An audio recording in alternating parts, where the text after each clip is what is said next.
हिंदू नववर्षाची सुरुवात दर्शवणारा गुढीपाडवा सण आता अवघ्या काही दिवसांवर येऊन ठेपला असून या सणाचा अविभाज्य भाग मानले जाणारे साखरेचे हार तयार करण्याचं काम शहरात अंतिम टप्प्यात आलं आहे।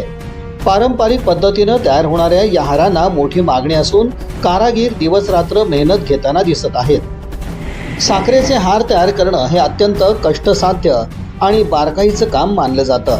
साखरेपासून विविध आकारांच्या माळा तयार करून त्यांना आकर्षक स्वरूप दिलं जातं। या प्रक्रियेत वेळ, कौशल्य आणि संयम याची मोठी गरज असते। त्यामुळेच या व्यवसायात गुंतलेल्या कुटुंबांसाठी हा काळ अत्यंत महत्त्वाचा असतो।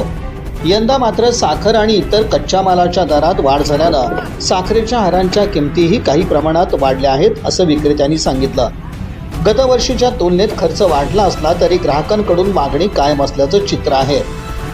गुढीपाडव्याच्या निमित्तानं साखरेचे हार खरेदी करण्याची परंपरा अजूनही कायम असल्यानं या व्यवसायातून मोठी आर्थिक उलाढाल होत असते। विशेषतः लहान उद्योजक आणि कारागीर वर्गासाठी हा सण उत्पन्नाचं महत्त्वाचं साधन ठरत आहे।